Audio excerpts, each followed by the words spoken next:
a wedding in South Africa together in 1991, I believe, or 92. And when we got back to New York, they offered me a job to be their keyboard player, and I worked for them pretty much exclusively for 2 years, and the rest is history. And then someone says, please write me some music. And then I got involved in transcriptions because I didn't like the way music was transcribed in those days. It was very disorganized and not very neat. So I decided to, I was actually the first one that used a computer program to transcribe music. First one in the Jewish world or any world? No, in the Jewish world. The Jewish world. Yeah. I used version 1 of the program that I'm still using today. And so anytime, if you're always wondering how these guys in long ponytails know Jewish music, it's because they have to read notes. The way they get the notes is that Avremy actually writes up the notes for those non-music people watching this interview. that is correct. Correct? That is correct.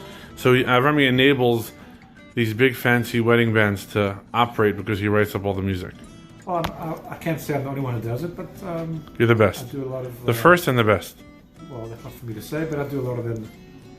I do a lot of projects and events in New York. What was the craziest request you ever got? I don't consider any request crazy. A request is a request. Or last minute, how was a crazy rush order you once got and the guy just said, here, $20 million to do it because I really want this song at my son's wedding? Did that ever happen? No, I mean, either I can do it and I've had the energy to do it, or I don't. Did that ever happen that a guy said, like a day before the day of the wedding, say, I want this song, and the music notes is not available, and you knocked it out within a couple hours, Yes. and they paid you a ton of money?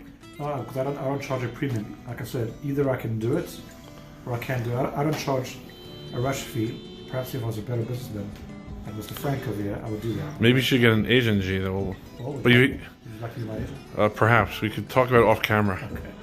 Sounds like great. But you've done some last minute crazy things. Of course, all the time. Like how last minute? Day of. Day of. Yeah. So you have to plan out what the saxophone guy is going to play, the clarinet, the guitar, the blah, blah, blah, blah, blah. I'm assuming the more instruments it is, the more work, right? Correct. So I'm pretty fast at what I do. I'm pretty good at what I do. I can bang out an arrangement, if need be, on a rush basis. In a couple of hours, fully extracted and copied and printed. What's the average time it takes to do, let's say, a 5-piece band on a one song? 5-piece band don't normally get full arrangement treatment. So 10-piece? When do the arrangement...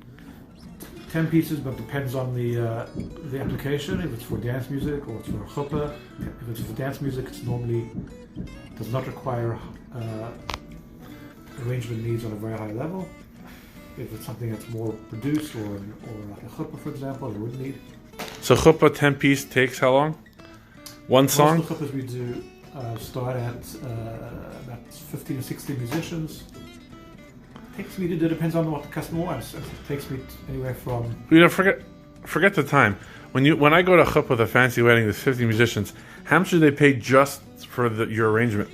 Oh, we're not going to get into pricing. Just per song? We're not going to get into pricing per on a song? Camera. On camera, I can tell you off camera. But it varies from situation to situation. So, there's wholesale, there's retail, and so on. Well, retail.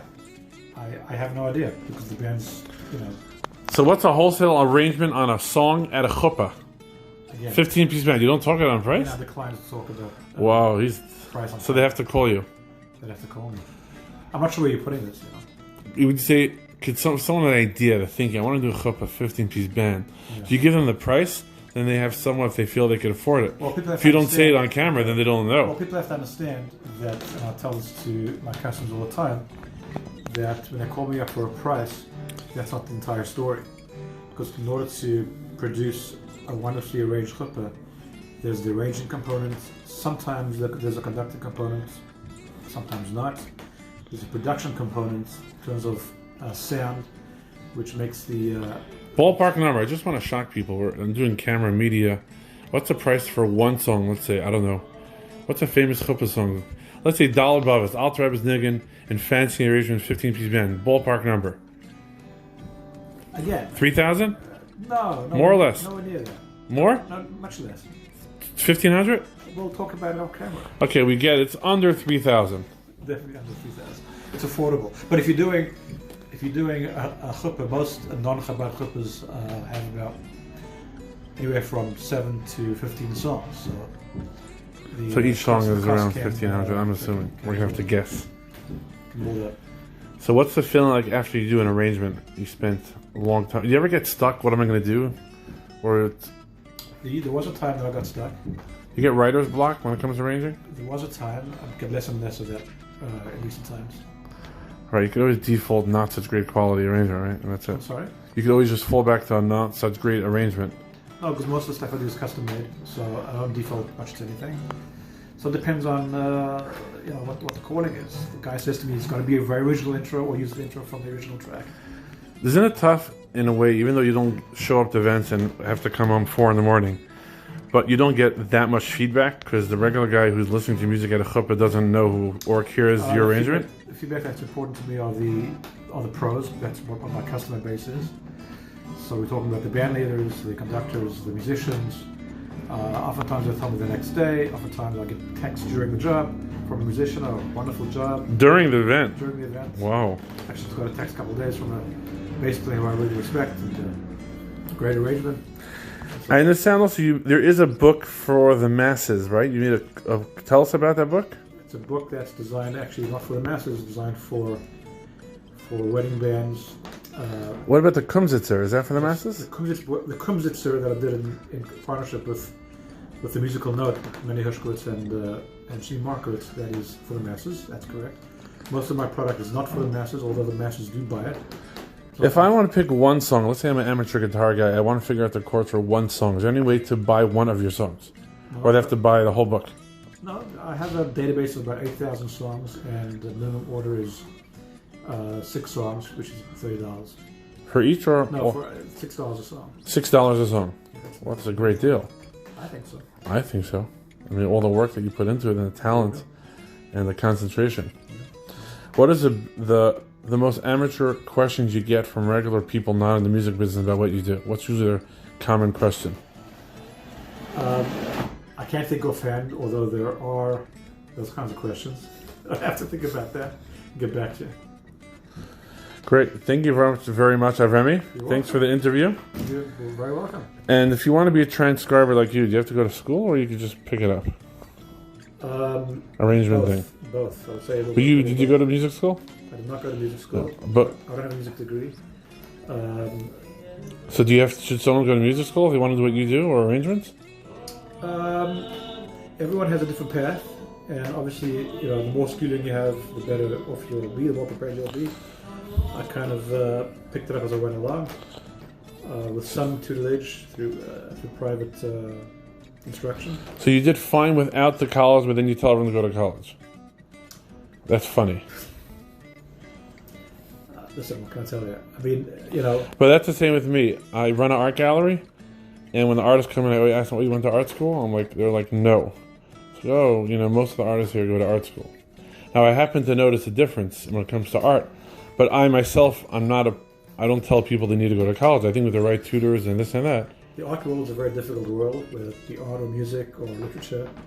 So to make it is very difficult. Schooling helps, but you need a bit of mazel, hatzlacha, and a bit of luck, and that's why I always encourage young people to have something to fall back on, which is not the art world or the music world. You prefer to arrange or perform live?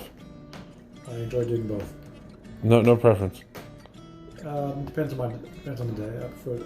I like to have a balance of both, like performance and arranging. Now, what's very interesting about Avremy is that he plays for free on Kingston Avenue his different instruments, even though he's like a huge star. I never met Avremy when I was young as a kid. I always read these thank you credits, and I would see it in the credits, thank you, Avremy G. I was like, who's this guy, Avremy G? Who's this guy? And then one day I bumped into the Avremy G, and now we're neighbors, actually. But can you tell us about your Niggin Riot story? I know you've been written up, but in person, to have like a big star do his music up and down Kingston, did you think it would degrade your branding, or you're so established you didn't care or think about it, you just wanted to follow your passion? So let's just say, generally speaking, I don't really care. That's just, generally speaking, that's the kind of guy that I am. And if I want to do something, I just do it. And I've never worried about branding or image. I just do what I do. And it clearly has done you pretty well so far. Yes, I mean, okay, yeah. Humbly so. So your Kingston Niggin Riot project, how did it come about? Well, that came about because I've always been very taken by an instrument called the melodica, and a couple of years ago, my family bought me a melodica as a birthday present, and I fell in love with it within 20 minutes, and learned how to play it within the hour. Well, it's a little cheat because you play piano anyway. That's correct. And it's basically a flute with a keyboard fingering, so you just, right? That's not true. Not it's true? Not like a flute, but it's a reed instrument. It's a reed? Yeah. So it's a piece of wood in the mouth? No, in the instruments, each note has a reed. Oh, not like a saxophone clarinet. Not a woodwind. It's like an accordion. Okay. Simpler than an accordion. The only technique that I needed to learn, and still learning, is the breath control, which you don't have on piano. And one day I immediately bought more high-end melodicas, which I have now. And one day I went with my wife on Kingston Avenue just as an experiment to see what would happen, just playing my melodica. And people were very receptive and warm to what I was doing. So we had this thing called the Niggun Night, which I invited musicians to come and join me. And I didn't do so much of it this past summer, but I did it last year. And hopefully this coming summer, perhaps with the support of the Levim Gallery, I'll be able to do more of it. Great. Thank you so much, Avremy. You're very welcome. And thank you for your time, and thank you for being such a great a Levim Art Gallery client. You're very welcome. Atzlacha.